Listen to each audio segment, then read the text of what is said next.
Instagram ಕ್ಯೂರಿಯಾಸಿಟಿಲಿ ತೆಗೆದು comment section ತೆಗೆದು ನೋಡ್ತೀನಿ. ಏನು ಗುರು ಗಾಳಿ ಬಂದರೆ ಹಿಂಗೆ ಇರ್ಬೇಕು ಗುರು. ಇಷ್ಟಪಟ್ಟಿದ್ದು ಮಾಡಬೇಕು, ಇಷ್ಟಪಟ್ಟಿದ್ದು ತಿನ್ನಬೇಕು, ಮಲ್ಕೊಬೇಕು ನೆಮ್ಮದಿಯಾಗಿ.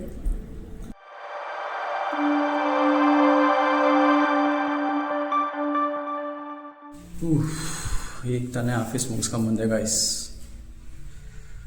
ಬರೋ ದಾರಿಲಿ ಇನ್ಸ್ಟಾಗ್ರಾಮ್ ಓಪನ್ ಮಾಡಿಬಿಟ್ಟು ಏನೋ ಬ್ಲಾಗ್ ಬೇರೆ ಅಪ್ಲೋಡ್ ಮಾಡಿಬಿಟ್ಟೆ, ಫಸ್ಟ್ ಬ್ಲಾಗು.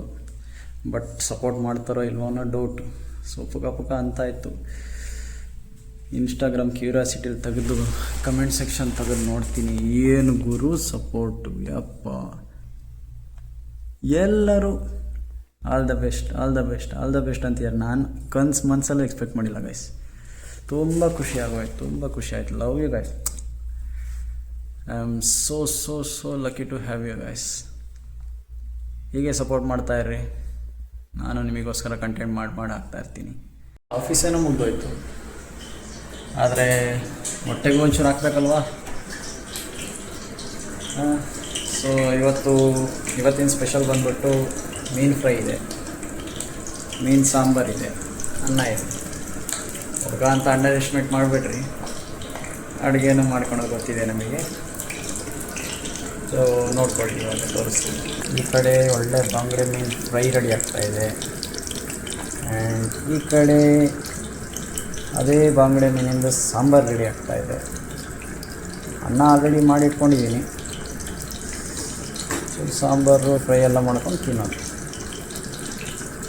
ಊಟವಂತೂ ಮಸ್ತಾಗಿ ರೆಡಿಯಾಗಿದೆ. ಇನ್ನೇನಿದ್ರು ತಿಂತಾ ಇರೋದಷ್ಟೇ.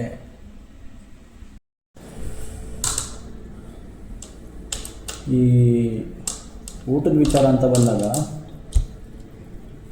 ನಾನು ಎಷ್ಟೇ ಪ್ರಯತ್ನ ಮಾಡಿದೆ, ನಮ್ಮ ಅಮ್ಮನ ಕೈಯಲ್ಲಿ ಬರೋ ರುಚಿ ಅದನ್ನು ಮೀರ್ಸೋಕ್ಕಾಗ್ತಾಯಿಲ್ಲ.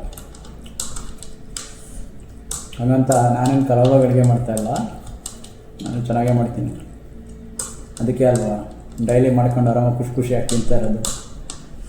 ಬಟ್ ಅಮ್ಮನ ಮೀರ್ಸೋಕ್ಕಾಗಲ್ಲ, ಅದೊಂದೇ ಪ್ರಾಬ್ಲಮ್. ನೀವು ಕೆಲವೊಂದು ಜನ ನೋಡಿದ್ದೀನಿ, ಅಡುಗೆ ಮಾಡ್ಕೊಳಲ್ಲ, ಸೀದಾ ಹೋಟ್ಲಿಗೆ ಹೋಗ್ತಾರೆ, ಅಲ್ಲಿ ತಿನ್ಕೊತಾರೆ ಬರ್ತಾರೆ. ನಾನು ಟ್ರೈ ಮಾಡಿದೆ 1 ತಿಂಗಳು, ಅದರಲ್ಲೇನು ಉಪ್ಪಿರಲ್ಲ, ಖಾರ ಇರಲ್ಲ. ಸಪ್ಪೆ ಊಟನ ಯಾರು ಮಾಡ್ತಾರೆ ಡೈಲಿ? ನನಗೆ ಅಷ್ಟು ಒಳ್ಳೆ ಅಡುಗೆ ಮಾಡೋಕ್ಕೆ ಬರುವಾಗ ನಾನು ಯಾಕೆ ಬೇರೆ ನನಗಿವಾಗ ಒಳ್ಳೆ ಬಿರಿಯಾನಿ ಬೇಕಾ, ಚಿಕನ್ ತರ್ತೀನಿ ಮಾಡ್ಕೊಂಡು. ಈಗ ಫಿಶ್ ಬೇಕು ಅನ್ನಿಸ್ತು, ಫಿಶ್ ತೊಗೊಂಬಂದೆ, ಫಿಶ್ ಸಾಂಬಾರು ಮಾಡಿಕೊಂಡೆ, ಫಿಶ್ ಫ್ರೈ ಮಾಡಿಕೊಂಡು ಆರಾಮಾಗಿ ತಿಂತಾಯಿದ್ದೀನಪ್ಪ. ಗಾಳಿ ಬಂದರೆ ಹಿಂಗೆ ಇರ್ಬೇಕು ಗುರು. ಇಷ್ಟಪಟ್ಟಿದ್ದು ಮಾಡಬೇಕು, ಇಷ್ಟಪಟ್ಟಿದ್ದು ತಿನ್ನಬೇಕು, ಮಲ್ಕೊಬೇಕು ನೆಮ್ಮದಿಯಾಗಿ ಅಲ್ವಾ. ಇನ್ನೇನಿದೆ ಲೈಫಲ್ಲಿ.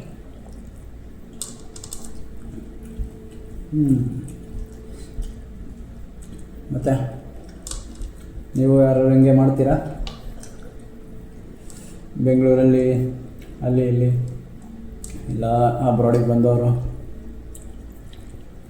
ನಿಮ್ಮಲ್ಲಾರು ಇದೇ ಥರ ನೀವು ಅಡುಗೆ ಮಾಡ್ಕೊಂಡು ತಿಂತೀರಾ? ನನಗಂತೂ ಕಷ್ಟ ಆದರೂ ಪರವಾಗಿಲ್ಲ, ನಾನೇ ಅಡುಗೆ ಮಾಡ್ಕೊತೀನಿ. ರುಚಿ ಇರಬೇಕು ಗುರು ಅಡುಗೆಯಲ್ಲಿ. ರುಚಿ ಇಲ್ಲದೆ ತಿನ್ನೋಕ್ಕಾಗಲ್ಲ. ಇಲ್ಲಿ ಅರಬ್ ಅವ್ರು ಮಾಡ್ತಾರೆ, ಸೌದಿಗಳು ಮಾಡ್ತಾರೆ, ರುಚಿನೇ ಇರಲ್ಲ. ನೋಡೋಕ್ಕೆ ಸಕ್ಕತ್ತಾಗಿ ಕಾಣ್ತಿರುತ್ತೆ, ಪ್ರೆಸೆಂಟೇಷನ್ ಸಕ್ಕತ್ತಾಗಿ ಮಾಡ್ತಾರೆ ಅವರು ಅಡುಗೆನ. ಪ್ರೆಸೆಂಟೇಷನ್ ಬಟ್ ರುಚಿ ಇರಲ್ಲ. ಅವರು ಇಲ್ಲಿನ ವೆದರಿಗೆ ತಕ್ಕನಂಗೆ ಅವರು ತುಂಬ ಸೆಕೆ ಇದೆ, ಅದಕ್ಕೆ ತಕ್ಕನಂಗೆ ಅವರು ರುಚಿ ಕಡಿಮೆ ಮಾಡ್ಕೊತಾರೆ. ಸ್ವಲ್ಪ ಉಪ್ಪು ಖಾರ ಎಲ್ಲ ಜಾಸ್ತಿ ಇದ್ದರೆ ಈ ಬಿಸಿಲಿಗೆ ಆಗೋಲ್ಲ. ಬಟ್ ನಮ್ಮ ಬಾಡಿ ಕೇಳಲ್ಲ. ನಮಗೆ ಉಪ್ಪು ಖಾರ ಇಡ್ಸಿದ್ರೇ ನಮ್ಮ ಬಾಡಿ ಹಿಂಗಿರೋದು.